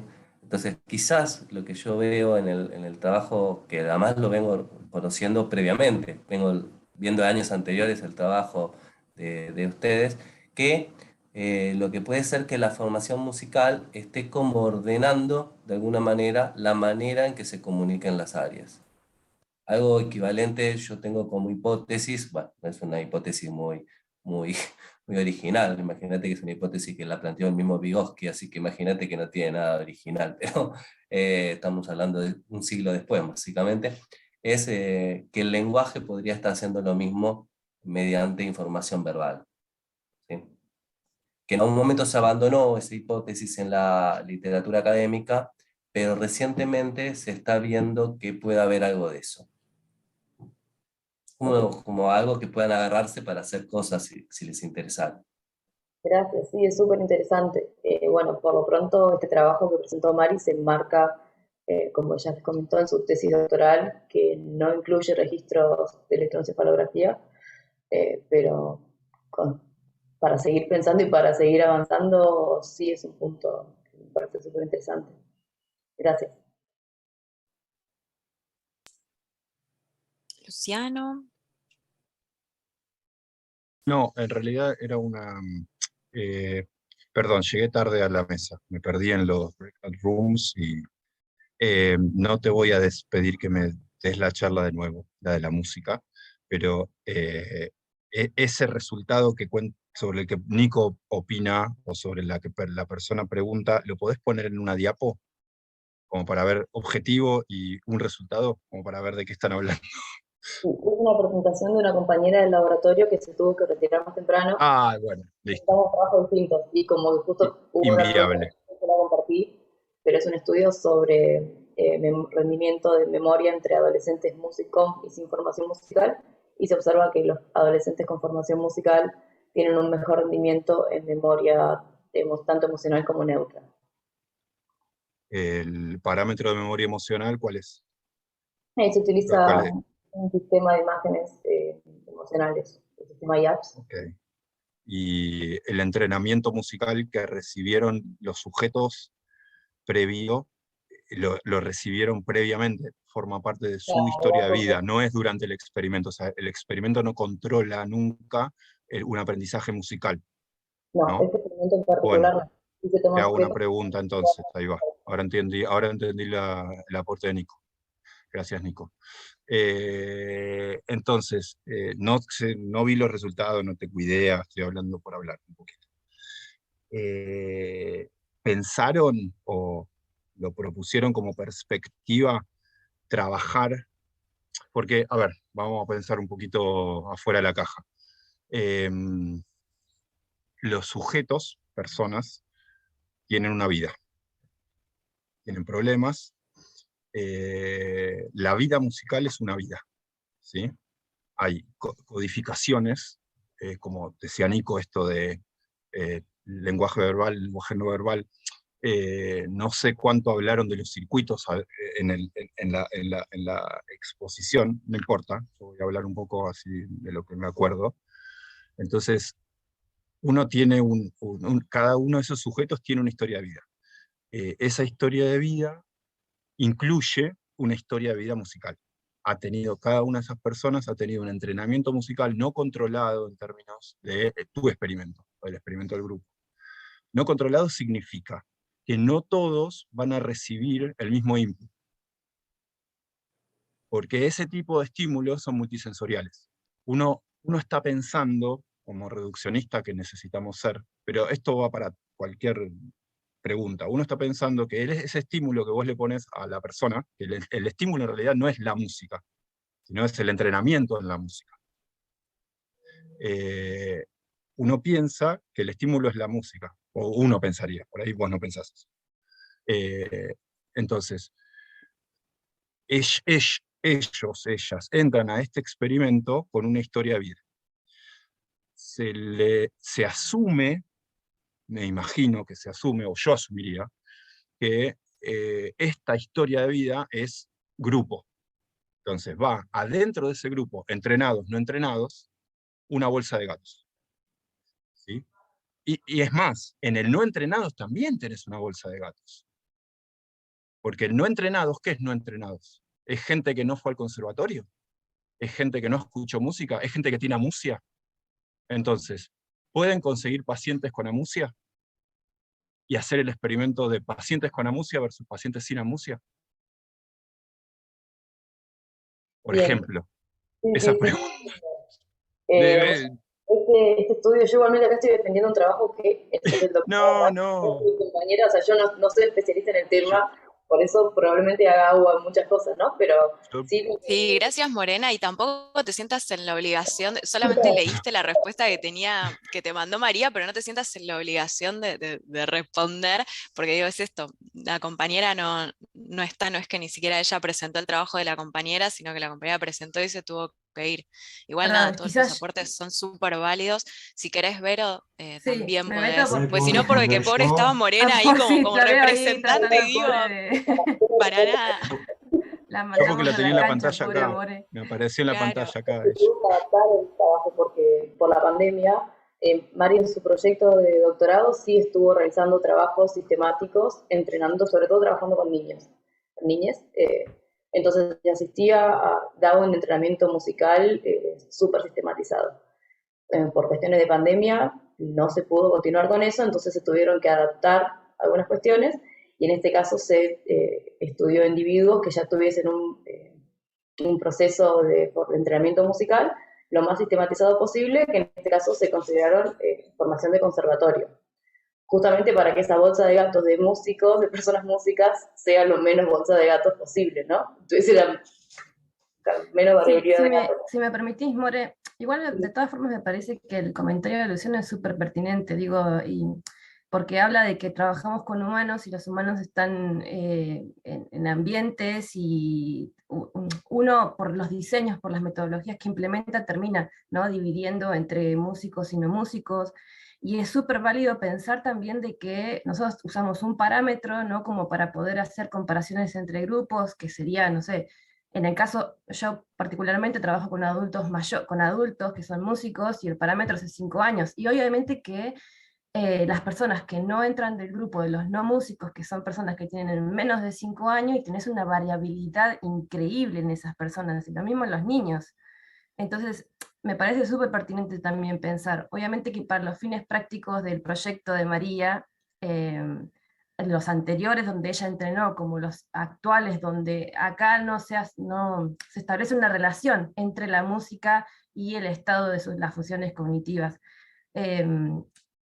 En estos casos, ¿no?, obviamente que estamos dejando por fuera un montón de variables que estarían influyendo y que estaría buenísimo poder analizar cómo impacta también, ¿no?, en estas funciones cognitivas. Me parece súper pertinente el comentario y como pensar nuevas formas o otras formas o estudios complementarios que nos permitan, ¿no?, hacer una correlación, una relación de todos estos factores que están interviniendo entre medio. Digo, muy en línea con el trabajo de Vero, ¿no? Vero y Florencia hacen este tipo de análisis.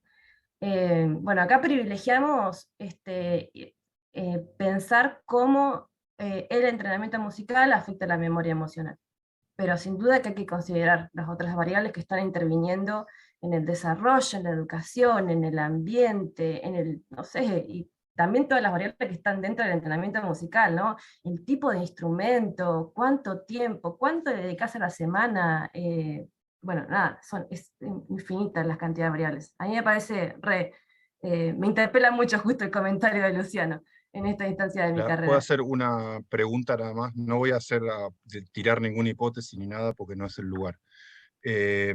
Hicieron el experimento de, en vez de preguntarse si grupos, yo lo voy a separar en grupos, no me voy a meter con la historia de vida de si pasó por el conservatorio, si estudió cello, o si, no, porque no va al caso.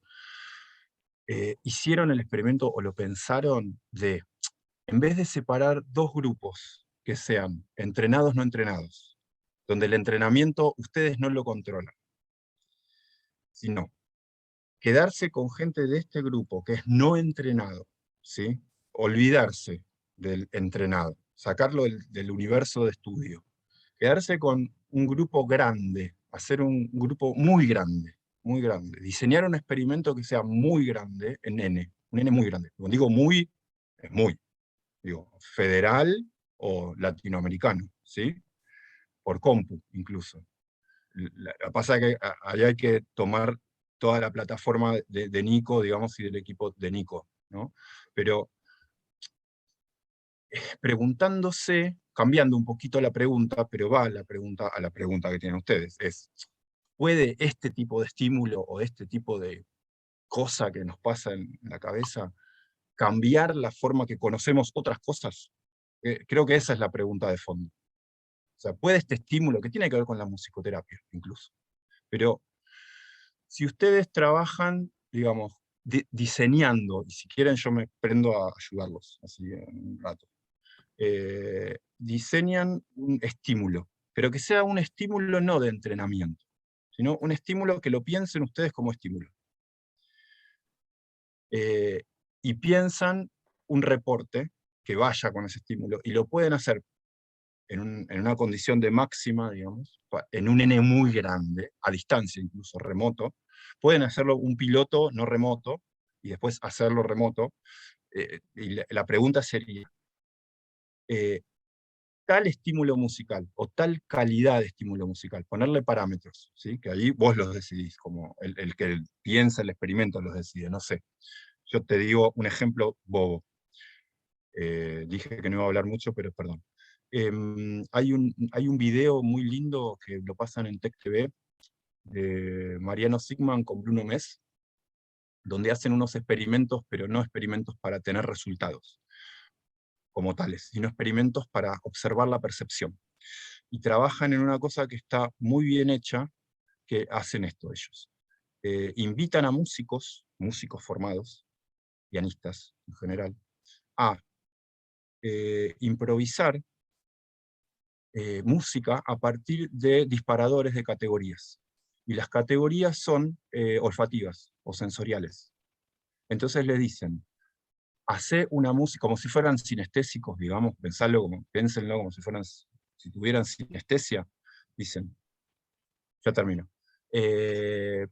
Hace una música con olor a, no, una música ácida. Ustedes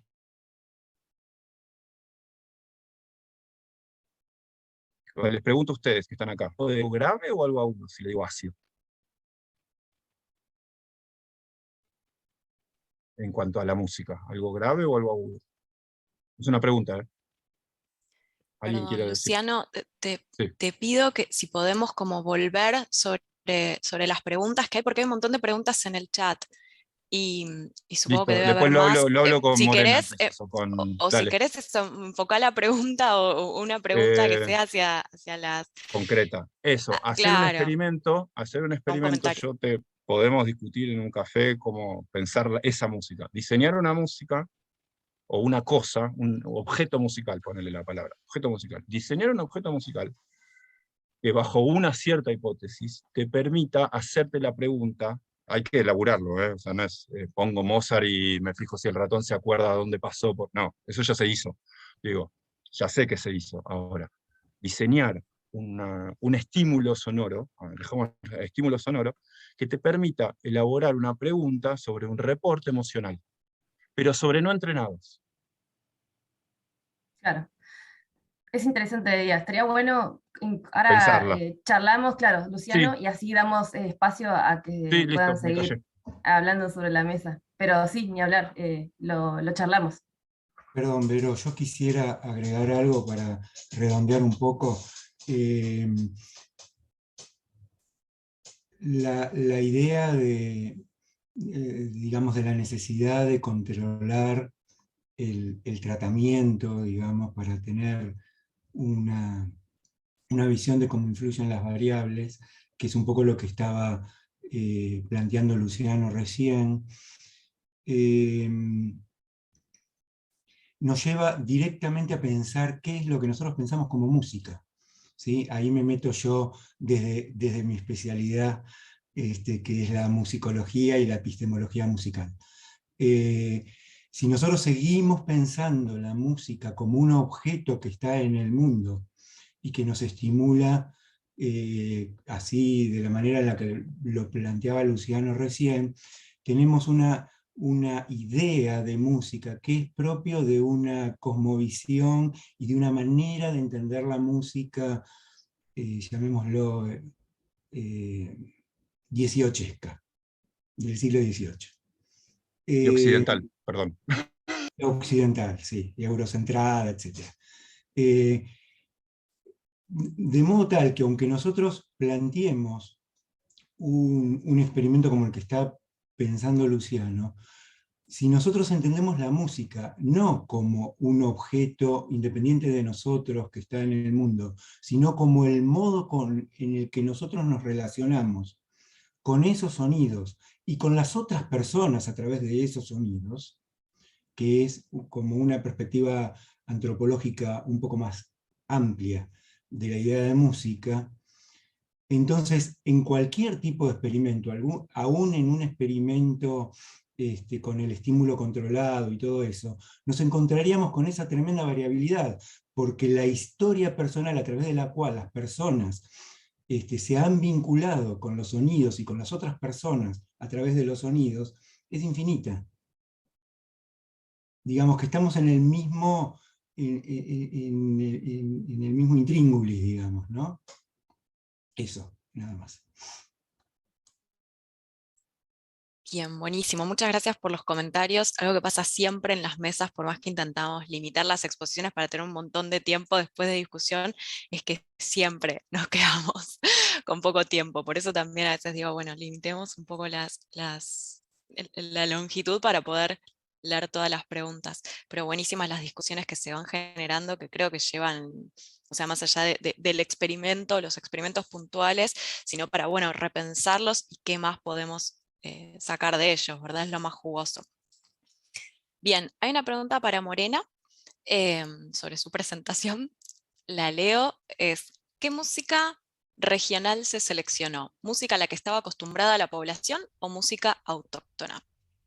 En principio tomamos música académica, pero con intersticios culturales más de corte autóctono, y sí fuimos, en la medida en que fuimos depurando en ese proceso de búsqueda y discusión, fuimos tratando de acercarnos un poco más a música quizá un poco más cercana quizá a la población, pero sin irnos a lo popular, porque bueno, ya se nos iban a mezclar otras variables para la comparación final que queríamos hacer, que era con música académica de origen europeo.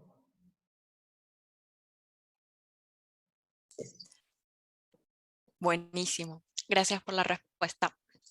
Vamos con una pregunta para Jocelyn.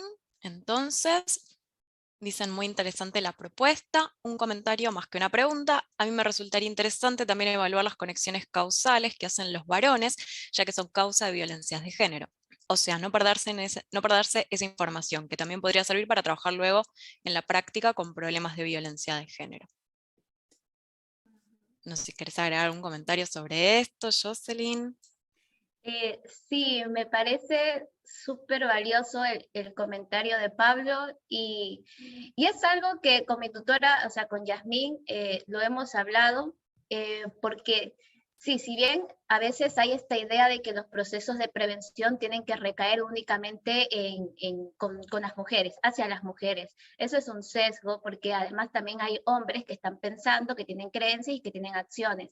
Pero para fines de este estudio hemos enmarcado únicamente examinar estas variables con mujeres, porque luego sería como incluir otras más variables que para este estudio no está contemplado, pero sí que lo tenemos ahí como que puesto para ampliarlos hacia los hombres, porque también estaría interesante saber cuáles son las inferencias emocionales que los hombres hacen al momento de escuchar la entrevista a una sobreviviente de violencia. O sea, esa distinción es bastante valiosa de poderla tener, pero por ahora solo tenemos como que trabajar con las mujeres, pero sí tenemos pensado trabajar con hombres.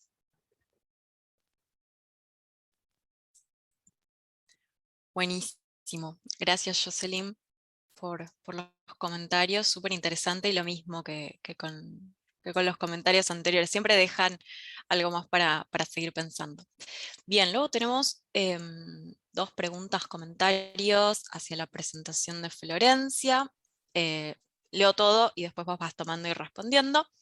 La primera dice, ¿hubo alguna variable de los padres, madres que correlacionara con alguna variable en las niñas?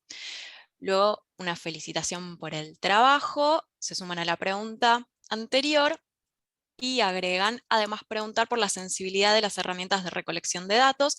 Me quedo pensando en uno de los indicadores, como por ejemplo los libros en el hogar, y cómo estos objetos van cambiando a lo largo del tiempo y la disponibilidad digital de los mismos. Y sobre la no diferencia por género, si al comparar con antecedentes encontrados, encontraron diferencias en las características de la muestra entre las tuyas y las de los antecedentes. Ok, bueno, varias cosas. Voy por partes. La primera es que en la parte de los padres había muchísimas otras variables, pero se hizo un recorte de las más importantes, de que el trabajo en sí es muchísimo más amplio, pero se hizo un recorte para una tesis de licenciatura, para mi tesis de licenciatura. Entonces el trabajo fue mucho más acotado y se trabajó con las variables más importantes. Pero sí, hay muchísimas otras variables de los padres más que nada, como por ejemplo con respecto a la vivienda, con cuántas personas convivían, cuántas habitaciones tenían, más de la vivienda, como para caracterizar muchísimo más la parte socioambiental. Pero sí, en la parte de los chicos, las únicas variables que tomamos en esta parte del trabajo fueron a partir de la escala, que serían entonces habilidades sociales y problemas de conducta. Problemas de conducta serían internalizantes y externalizantes, pero serían solamente por parte de los chicos las variables de la escala. De los padres sí, había muchísimas otras variables. De hecho, la escala socioambiental era muchísimo más extensa que lo que mencioné. Pero bueno, para este trabajo se hizo un recorte y se hizo como un trabajo un poco más limitado. Después me acuerdo de otra pregunta con el tema de los libros. Dentro de los libros se preguntaba si los libros estaban en físico en la casa o si tenían alguna plataforma digital para leerlos. Esto estaba considerado y se hizo como una sumatoria de la cantidad total de libros. Después, para este trabajo, no se hizo una distinción de en qué formato tenían los libros, sino se hizo una sumatoria total. Había, creo que 3 o 4 cortes, no recuerdo bien, según si iban de 0 a 25, 26 a 50 o más de 50, y a partir de eso fue que se empezó a correlacionar con las escalas. Después, Vero, no sé si querés sumar algo, no me acuerdo cuál otra pregunta había.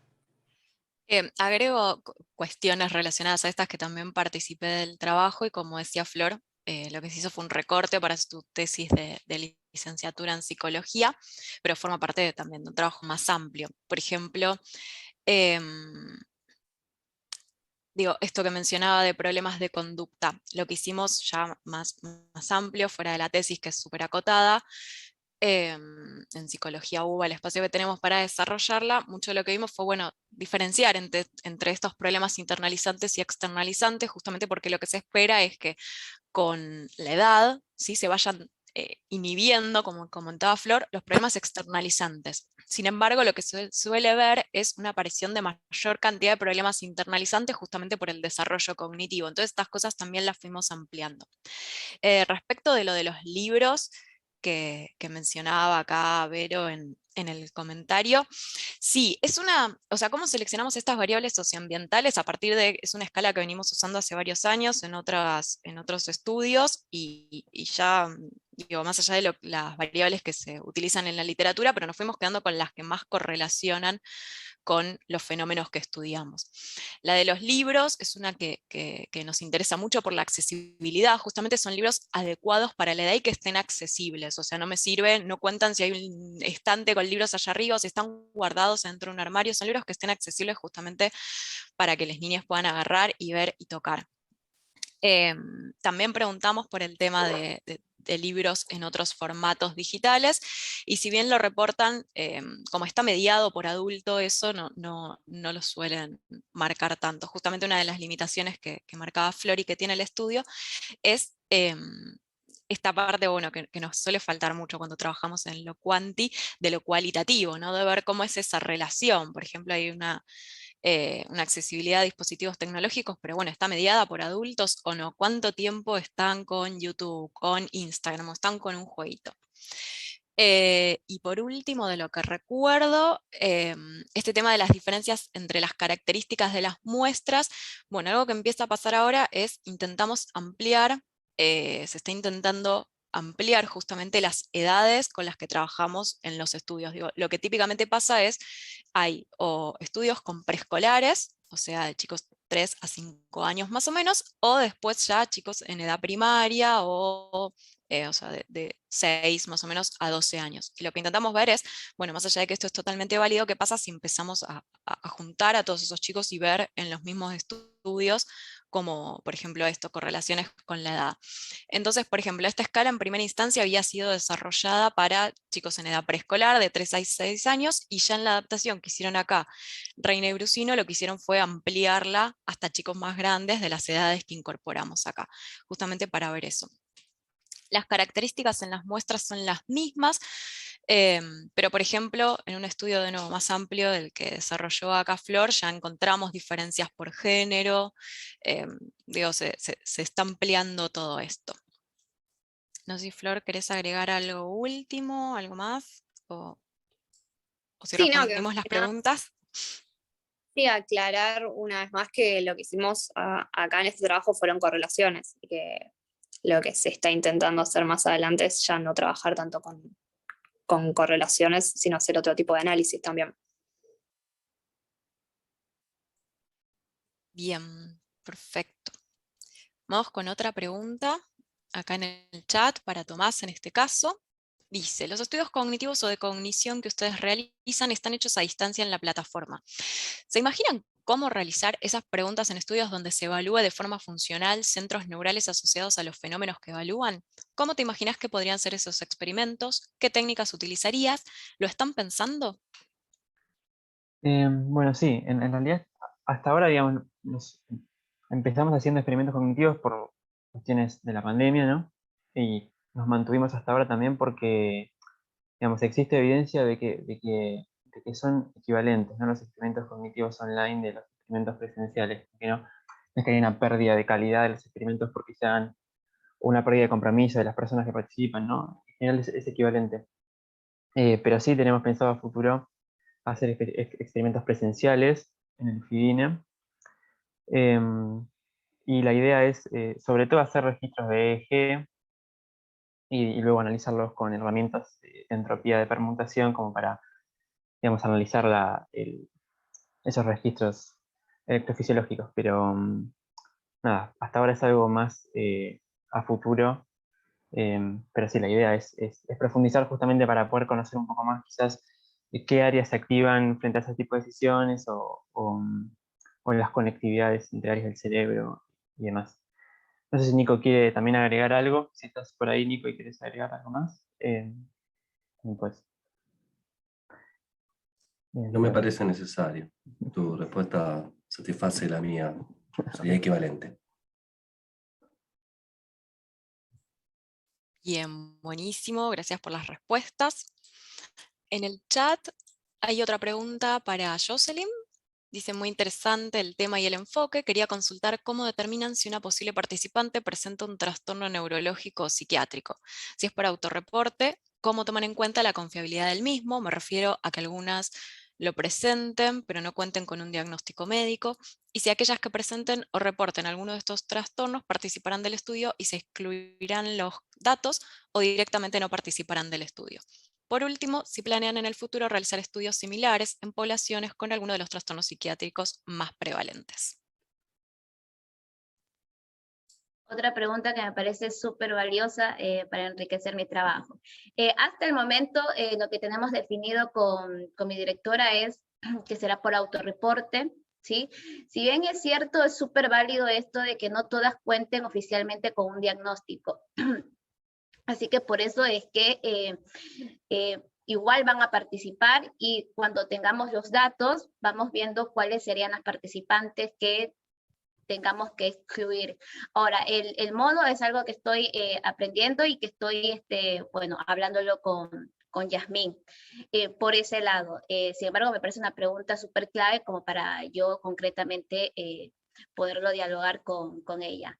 Lo otro, y eso hace que me encante mucho mi tema por todo el potencial que puede tener, creo que al igual que todos los que estamos acá, o todas, es que si se planea realizar estudios similares en poblaciones con algún tipo de trastorno, y sí, o sea, lo que queremos hacer al futuro es no quedarnos, y esto va muy ligado con la pregunta de Pablo, no quedarnos únicamente con los datos en cuanto a mujeres, sino también ampliarlos en esta diferencia de género, hombres o mujeres, y también mirar otras poblaciones donde también viven violencia. Ahí vamos, y nuevamente hablo del sesgo, donde también las personas con cualquier otro tipo de trastorno viven violencias, también necesitan información sobre cuestiones en prevención.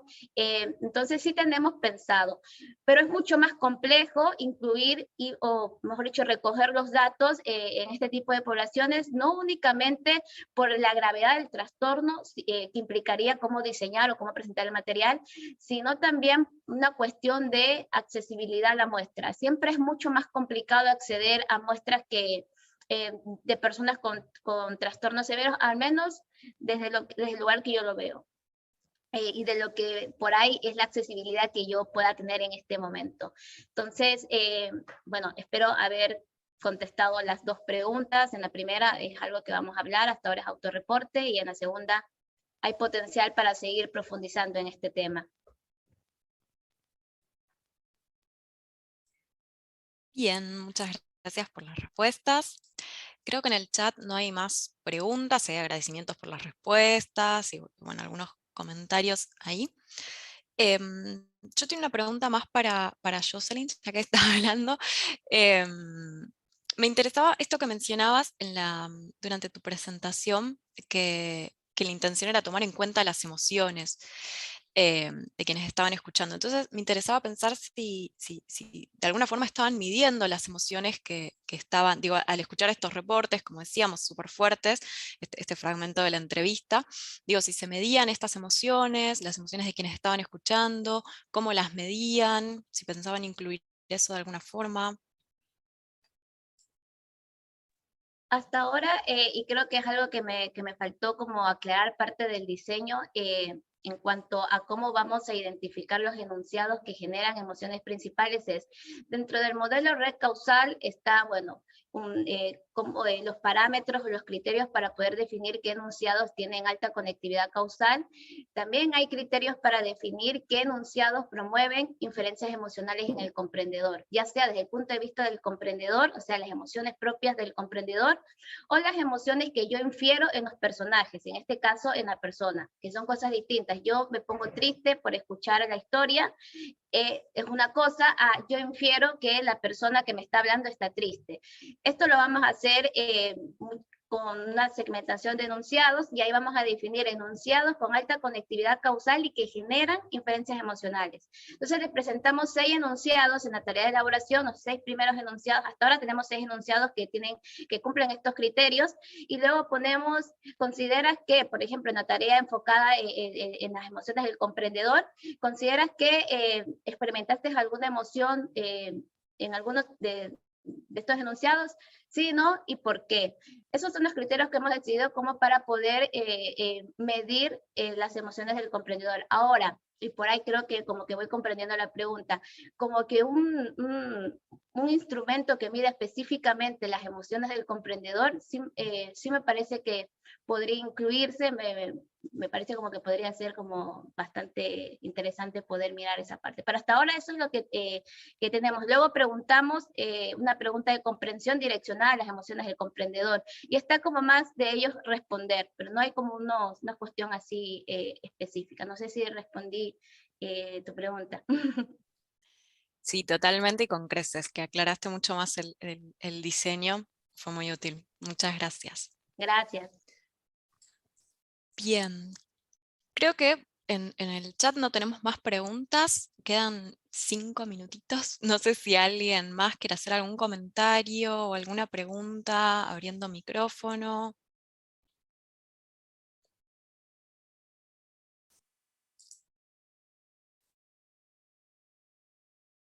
Bien. Bueno, de todas formas, si surge algún interrogante más, recuerdo que en el programa están los mails de quienes estuvieron participando acá de la mesa. Si no, cualquier cosa se pueden comunicar con la gente de la organización y pasamos algún contacto si alguien lo necesita. La idea es esta, seguir formando redes y hablando de nuestros trabajos. Así que bueno, muchísimas gracias a quienes participaron de la mesa, tanto exponiendo como asistiendo y aportando comentarios y preguntas. Creo que fue una instancia más que interesante. Así que bueno, daríamos por finalizada la mesa entonces.